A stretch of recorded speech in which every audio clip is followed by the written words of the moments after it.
Assalamu alaikum warahmatullahi wabarakatuh. आज बनाओ इस पकौड़ गंडन तो ٲlवन हंद पकौड़ अक्सर आसन ते गंडन हंद पकौड़ खेमत मगर आज हम ते ٲlवन हंद ते पकौड़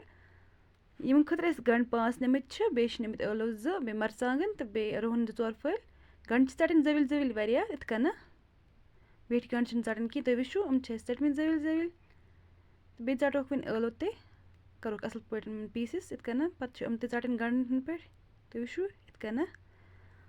तम पे करो वाश आबस मज तो थो अकिस छान मज युत यमन सोरी आब गस ड्रेन तम पे करो मिक्स गंडन अत सत रलावक असल पे करोक मसाल ऐड अत सत रलावक इत कना तो वो बे त्रोक मरचांग तो वन त्रो बे रोहन तटित यमन तन जविल जविल हिस यम तरोक असल पे मिक्स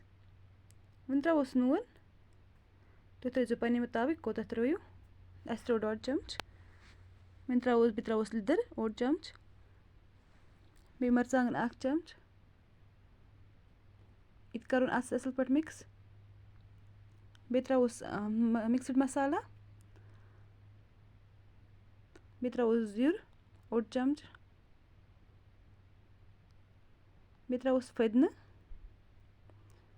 मसाल जरूरी ऐड करें क्या वर इन अत टेस्ट कहें मसाल असल टेस्ट यहां वन त्रो अत मोद ओट कम मोद ओट कम त्राउन 1 कप बे त्रोस तोमल ओट यह कर असल पे मिक्स आब ऐड कर वन कहें ये पे बास जरूरत पे तम सात करो ऐड कम आब ज़्यादा आब अत ऐड कर कहें कम आब कोर मे अत ऐड आब 1 कप तो वो इत गस बन यह तम पे तेल गरम कर त्रो अत सत कम कम तुलित ज़्यादा तुलन कहें तो वो इत कन अगर ज़्यादा तुलो यम रोजन अंदर खुशकी यम गसन अंदर कन फ्राई कहें तो वो इत कन मे तुलमित कम कम इथे कन तुलन त्रावन तेलस मज कर असल पे फ्राई यम गसन गोल्डन ब्राउन इत कन त्र सारी अक अत मज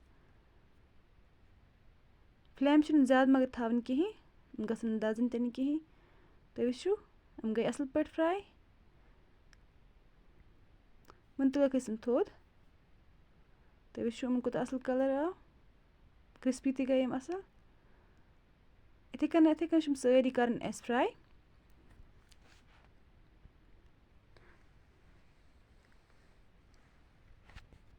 तुलक ते थोद तो वो कत असल बनियामत क्रिस्पी बे टेस्ट ते असल गसान इत कन तुम कर जरूर ट्राई अगर तुम वीडियो पसंद आमत वीडियो कर लाइक बे कर सब्सक्राइब ते सो एंजॉय।